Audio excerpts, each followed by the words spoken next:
Welcome.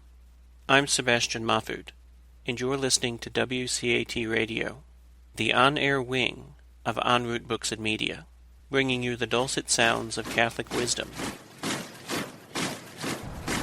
Hello, seekers of Jesus. This is session 16. The book is the Bible, the Lectio Divina. I am Romuald Simeone, talking about how the Lord leads me in Lectio Divina, but giving you the Gospel of John, chapter 6, and the aftermath of the great debate.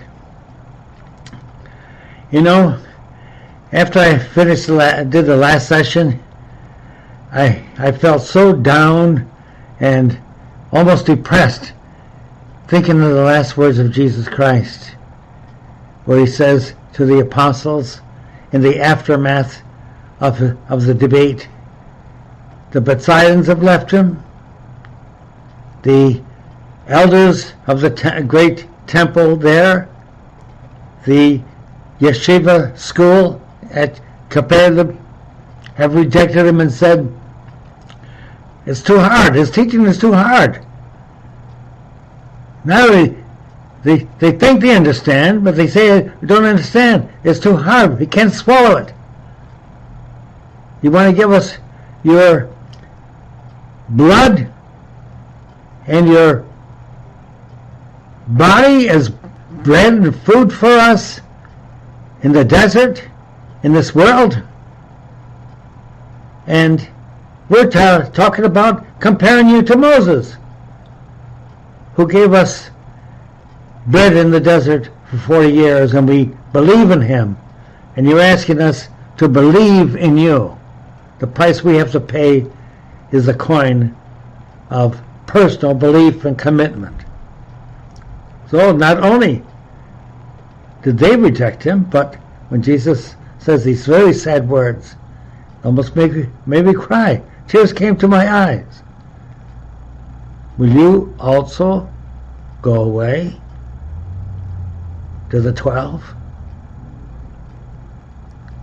And in front of him is one of them who's ready to go away. Jesus is going to hang on to him and try to convince him more and more that I'm not going to give up what the Father puts in my hand. You came as a disciple. You gave a word. I'm going to let you stick to your word until you make a final decision. It's going to take almost 3 years, but Jesus never gives up. He came to bring us home. He came to come to the airing, and he doesn't give up on us as long as we have breath to live, as long as we have an ability to change our minds, to change our hearts, to stop looking at the world and at ourselves in a physical way, blind way, and see with his eyes. He wants to give us his eyes and his heart. That is why he says, feed on me. Feed on me.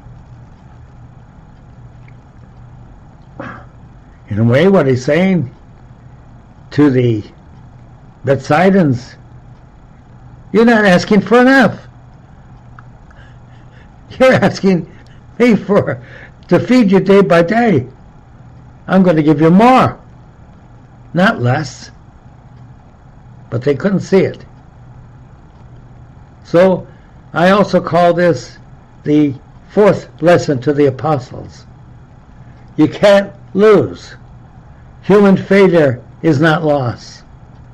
Is not loss. Jesus cannot lose. If we're without him, we can lose. If we're on the other side, we can lose. Because the so-called winners of the debate, the majority, lost.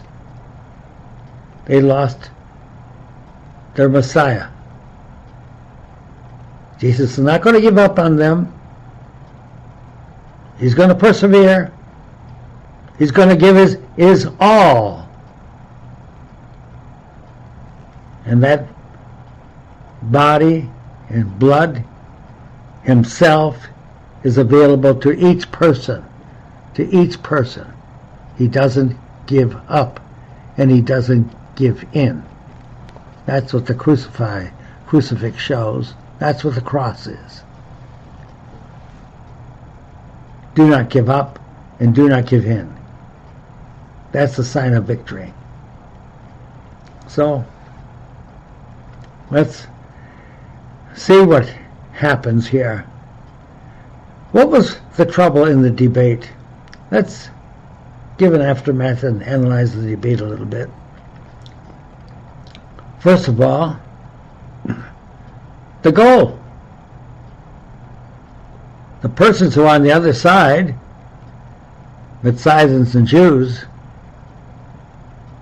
they're looking at the world. They're defending the world. They even think they're defending the law of Moses. They think they're defending Moses.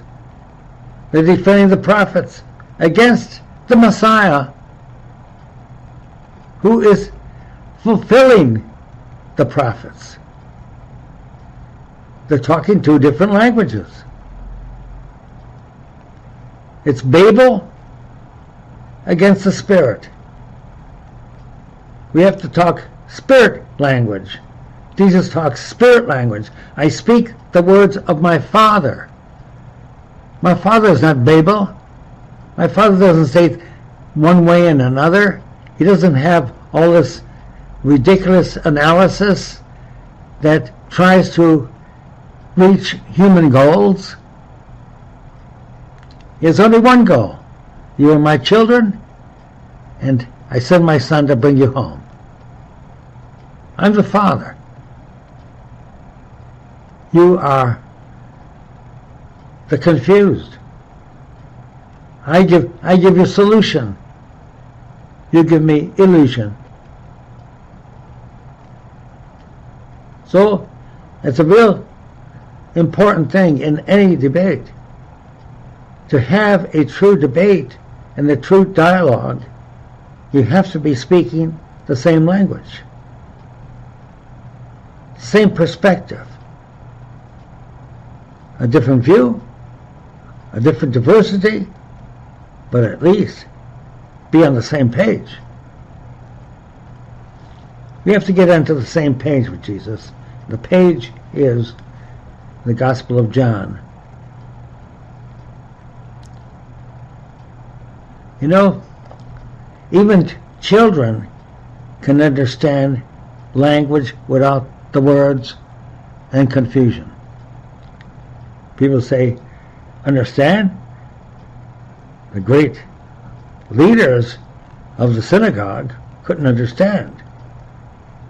You see, we don't understand. We can't swallow it. A child can. He doesn't need words. He knows what commitment is. He knows what love is. He knows a lot.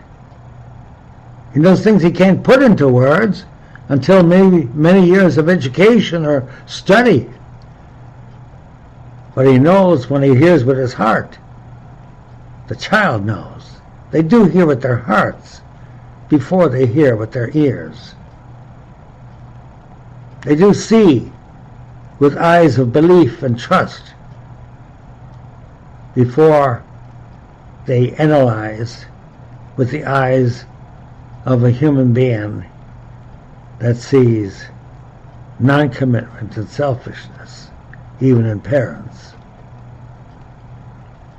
So, we have to understand what Jesus is saying. He is a sign of contradiction. Keep that in mind. He is a sign of contradiction. Why? Because the world itself is in reverse. That's the problem. When the Jews are praying for the Messiah to come and set everything straight, What does that mean? Things are not straight the way you're looking at it. All around us, things are not straight. There's confusion everywhere. Because Satan has made it a place of confusion. He's the person in reverse. He's always driving in reverse. He's going backwards all the time. He sticks to the world in reverse and wants it to stay in reverse. And every time we begin to come to the Lord and to understand what Jesus is saying, he says, I'm going to reverse the world. I'm going to answer your prayer. Your prayer is, Lord, things are going wrong. Make them right. And that's what he does. When the Messiah comes, he'll make all things right.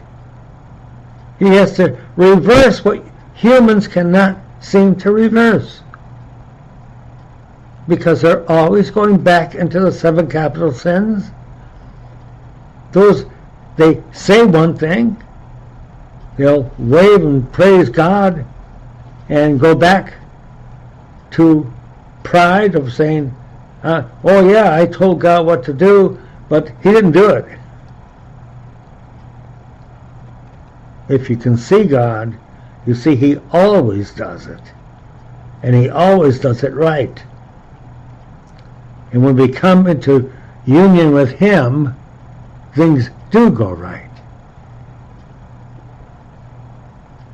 We have to use the language of the Spirit. The Spirit, even our prayers that go to God, we say stupid things to God. Lord, do this, do that.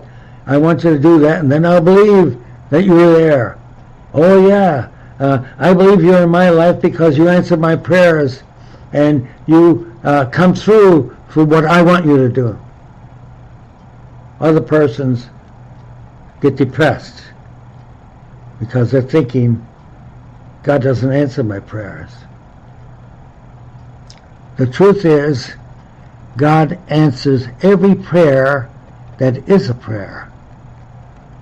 A prayer is respect of God to do his will and to do it as best we know. And even when we falter, he'll forgive us and pick us up again. So, let us say, what is he doing? The Messiah comes, and he's coming to bring us home. Bring us home? I'm home. I'm comfortable. I'm prosperous. I'm happy. Everything is going well with me. You're not home.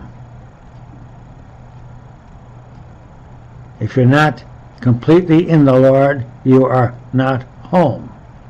He is the home. He doesn't have mansions up in heaven waiting for you. He is the mansion. He is the mansion. Heaven is the mansion.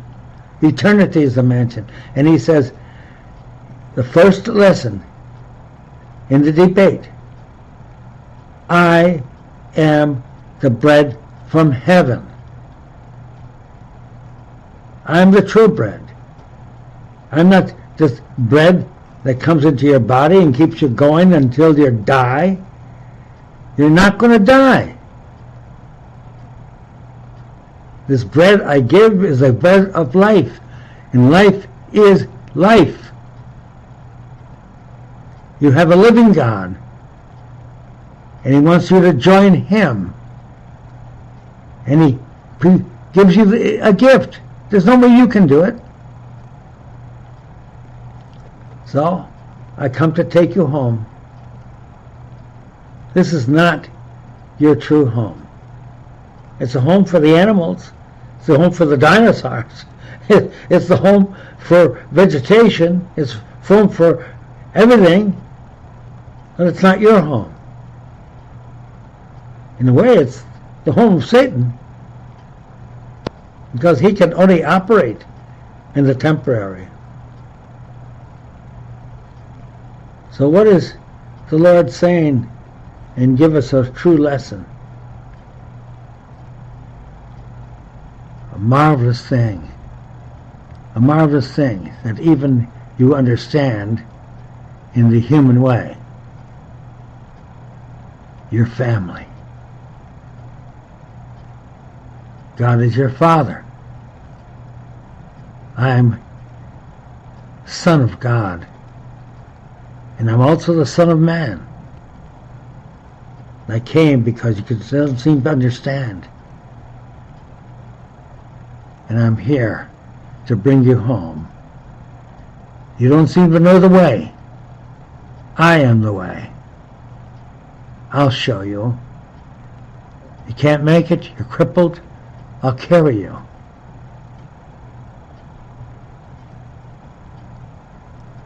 Let's look into this concept a bit, because we have to talk in human terms as well as in biblical. Family. Every time I think of the word family, I go back to some scholarly explanation, and I get 3 words that maybe it's not enough, but I get 3 words from that. And family, famis, F-A-M-I-S, hunger. It nourishes our hunger. It satisfies our hunger. Hunger when we're incapable of fending for ourselves. Fama, reputation, fame, acceptance. Acceptance. Not in human way, agreement, but agreement with God. But it's so hard to get agreement between people. Our possessions are way out there. They're in so many different avenues, so many different roads, so many different divisions. And we say, in fact, we proclaim it. We say, oh, if you're open-minded, you have to have a lot of diversity. Well, that means you bring in everything. It's like bringing in every insect into your life and say, well, some of them bite, some of them don't, some of them are beneficial, some are not. Confusion. But we claim diversity as a marvelous quality to have. But fame, being accepted. We have to go through so many things to get so many titles. When we come from the hands of God, we have no titles. The only title we have that counts for anything is the reality. A child of God. My soul came from God. My body came from God in other devious ways and other avenues that He established. He established reproduction. He established sex and human family. But the area that He does not give to the others is the soul. He does it directly. It can only come from Him because only spirit can make spirit.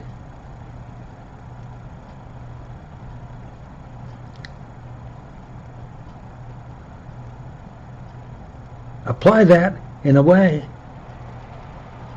Persons come and they talk about, they call it abortion, giving them a fancy word.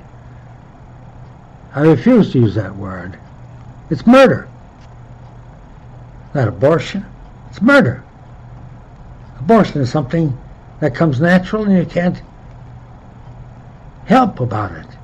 There's no personal will involved in it. But murder, there is. thou shalt not kill.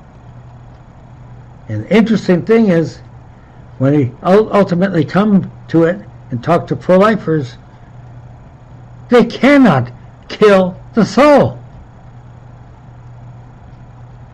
Yes, they kill the body. The soul is spirit. It goes back to the spirit who protects it. It's there waiting. It's there waiting. It's nameless in here, but God gave it a name. And that name remains, and that name is attached to your name. So, let's go to the words. Families, the third word. Famis, fama, and families. Families means to serve, a servant. If you're in family, you have relationship. We're with Jesus in family, and he says we're family with him. We have to have a direct relationship. Not a tangential relationship, a personal relationship. Personal. Relationship is personal. The more personal it is, the closer it is. The more we separate, separation is not relationship. It's the opposite. To say, oh, we love each other, we're friends, or we're family, but we're separate. Well, there's some application to that, if it's psychological, and if it's moral, it can't be. There's unity in morality. Those are points of unity. Whatever points that are connected to God are always points of unity. Always points of unity. Love is a point of unity. And the greatest point of unity that we have in the world is the Son of God, who shows us every point of unity. So what does he show us about the hunger? Yes. I will give you the bread of life. I will give you. About all the other things that that the Lord has given you in human nature, I'm giving it to you in the spiritual nature and directly. One that solves every other desire, every other that is satisfying in every other way. And once you have that, don't worry about the birds of the air that are being fed by God. Don't worry about it. Have no great concern for that.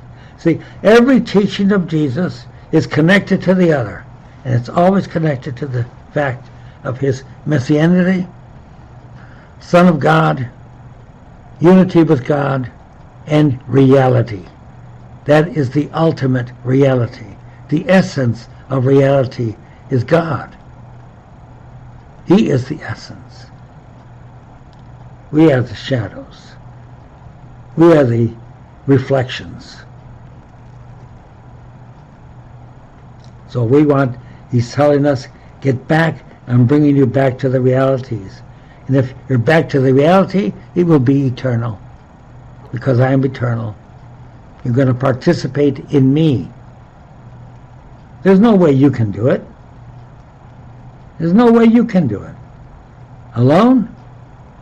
So, when people turn away from the Lord, like the Bethsaidans and the people from Capernaum,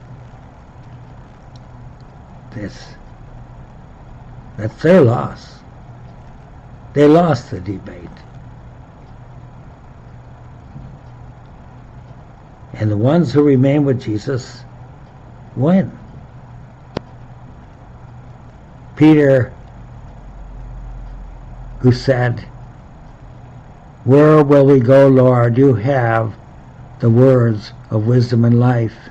Where can we go without you? He says, Peter, you're saying more than you even realize yourself. The Father has given it to you. There is nowhere, because you cannot go into the land of reversal. The world that I am giving you is the world that reverses the human world that left God. Yes, Jesus feeds us day by day. He feeds our spirit without let up, because his food is eternal. His body is eternal. His blood is eternal. It brings us to eternity because it's not human body and blood.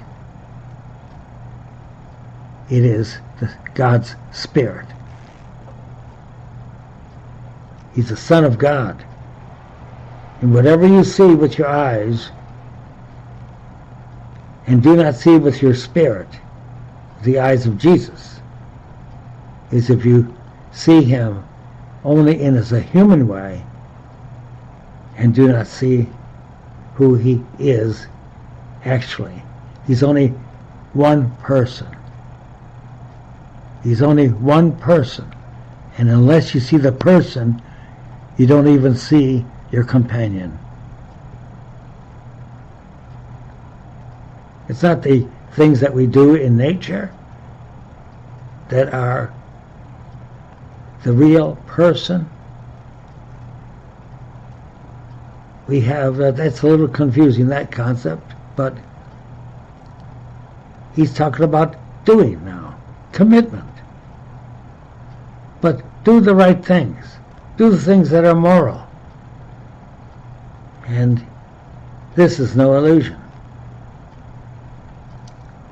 So, if you are a servant of the other, you are in the giving mode. You're in a giving mode. And you cannot give what you have not received. And it's useless to give people anything that you have received that is not of God. Hatred is not of God. Viciousness is not of God. Vices are not of God. Selfishness that focuses only on self and on human endeavors is not of God. To empty oneself has meaning. You empty yourself of the worldliness. It's a lifelong job. It's not that I'm saying it. I'm in the same boat you were in.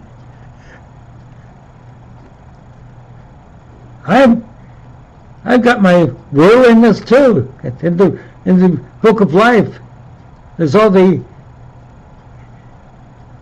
negative marks. It's not proclaiming who I am. I am not your God. I'm only a voice crying in the wilderness. But Jesus is not a voice crying in the wilderness. The world is a desert. The world is a desert. It does not satisfy. It does not give what it doesn't take. It gives with one hand and takes away with the other. And if it even piles up all of its gifts, its material and sensual gifts, in the end, it takes it away too. So, emptiness is what this world is. Emptiness. You don't see it as a desert, But Jesus is telling his apostles, you know what I'm doing for you? I'm going to join you to myself and make you not just co-shepherds, but like co-messiahs. Because you're going to see and be in a world of contradiction. Yes, those that have vocations, those that are being called by God, also are hearing the calls of the world. We hear both calls. We have to make a decision. The decision can't be made unless we see with Jesus' eyes and hear with our hearts that are his heart. Those are thoughts to ponder on.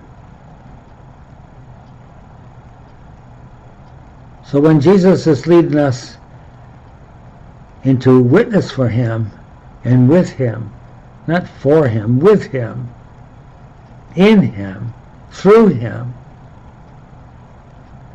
we have to see this too.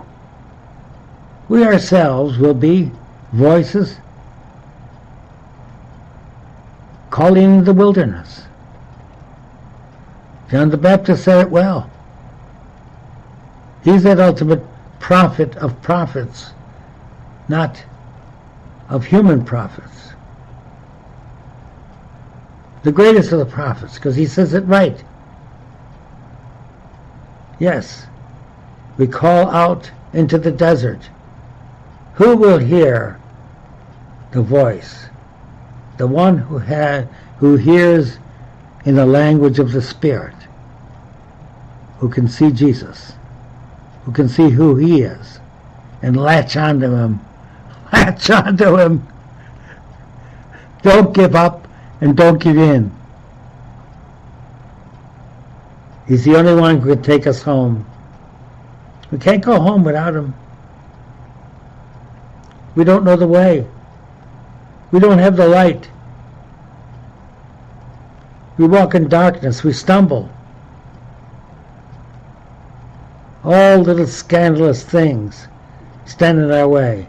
Little stones and pebbles. They're not even big, but they're enough to make us stumble and fall. There are signs everywhere that show us other ways. They're called devices. Misleading. They lead and point the wrong way. So, realize this in this lesson, where Jesus, who seems to be, don't have to cry for him. Don't cry for Jesus. I cry for him because I'm human. And I see what seems to go wrong, what goes wrong within myself. We have a lot of experiences, and when we have experiences, and they write the book of life, and you write your book of life, chapter by chapter, decades by decade. What happened when you were 10? What happened when you were 20? What happened when you were 30? What happened now that you're 40 and 50 and you're ready to go out and to do things? Then beginning to tone down when you're 60s and 70s and all. Doesn't matter the extent that you have. Do it while you have time. Do it while there is light. When the light comes down, there's no more time to do it. Then we have the results, the aftermath. No. We keep thinking about how things go wrong in the world, and it's a topsy-turvy world, and even the solutions are new problems. With Jesus, a solution is a solution, And if you stick with the solution, there are no problems. Put your hand in the hand of the man who stilled the waters. He is always light. His hand is always out. Ours are not. So, it's not Jesus that's in revolt. He's revolting against things that are revolting. Therefore, the two negatives make a positive. And that is what we have to understand. So the aftermath of chapter 6, Jesus is not going to give up. He doesn't want the apostles to give up. They have to be connected to him, and he works hard to get everyone connected to him, to get on the right road. And so now he is going to go to Jerusalem and continue his identity progress and process. He is going to reach out in every way and utilize the circumstances that he sees. And that's what you do when you witness. You go with an agenda, but you don't. It's not a finger-pointing agenda. It's not a rejecting agenda. It's an open-handed agenda to bring someone back, to bring someone to at least where you are in the Lord, if you are in the Lord. To at least let them know where the answer is. And also know, in true humility, that the answer ultimately is not in you. It's not your words. It's the word of Jesus. It's his spirit they have to see. His image they have to see. If they look in your face and say, "Oh, gee, I never met anyone like you," well, that's sad. I think it's sad if anyone says that to me. That's pretty sad if you never met anyone like me. Boy, your trip has been pretty empty. I've met persons who are not like me and were better than me. People that I had to admire. Is that people are impressed enough you say, "Well, I knew Mother Teresa," which is true, I did, in Calcutta. And also saw her through India and saw what was happening to her when she was being called an ex-nun. Sometimes by people who were, I won't say like Pharisees, but somewhere in that area, who were presented themselves as knowing it all, until the Pope accepted her. But Jesus never rejected her. Remember that. Jesus never rejected her. She was always on the right path. Yes, I've met very holy people, so I can really say from experience, if you say I never met anyone like you, and that's considered a compliment, well, I better take it with a barrel of salt. Just trying. Just one of those peons who loves his Lord and who tries to continue loving him and who proclaims him. Remember, we are all family because God is our Father. The Son of God came and he said it. It's not me saying it, he said it. I come to bring you home. That's the way to read the gospel. That's the way you see it. So let's not worry about how Jesus is being put aside or he loses a debate. Stick with him. Will you also go? Lord, I'm on the right road. I often think of the saints, how they had it straight. And one of them was John Bosco. And he says, when the Lord reaches out to you and he gives you a way, don't look for another one. If you reverse it, you may very well be in the wrong way. Remember, we're here to come to reverse the world with Jesus, because the world is in reversal. Everyone talks about going forward. And every time the ones that most proclaim going forward seem to be going backward. If they're going backward against Jesus, what? Do you think they're going forward? When the only name you cannot declare in a public square is Jesus. Jesus is Lord. You can talk about anybody else in the school system. You can proclaim anything else. It's only their diversity. But don't say the word Jesus. Don't say the word Christ. Don't say the word God.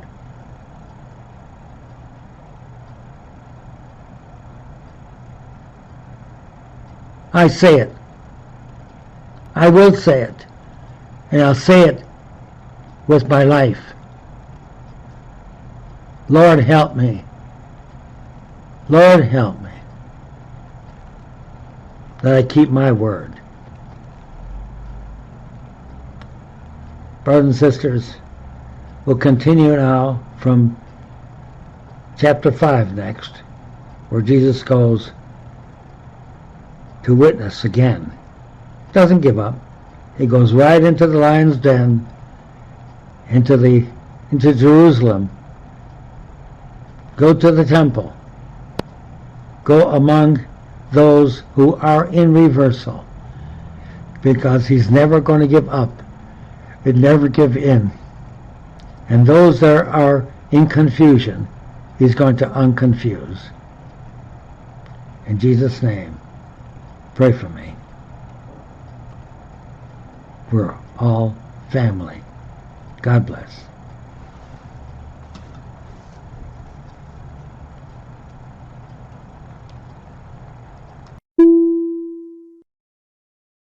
Hi there, this is Christine Mooney Flynn, host of the Catholic Mama podcast, and I'd like to invite you to join me over on the Catholic Mama.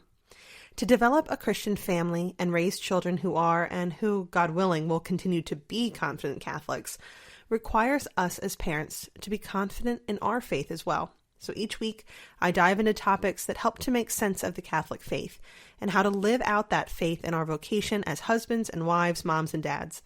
So whether you need help in explaining aspects of Catholic doctrine like the real presence in the Eucharist, or if you're looking for practical ideas on how to live a more Catholic life, my goal is that you'll find the answers and guidance you're looking for over on my show, The Catholic Mama. I hope to see you there. We hope you enjoyed the program and will join us back for another show on WCAT Radio. This is Sebastian Mahfood. Good day.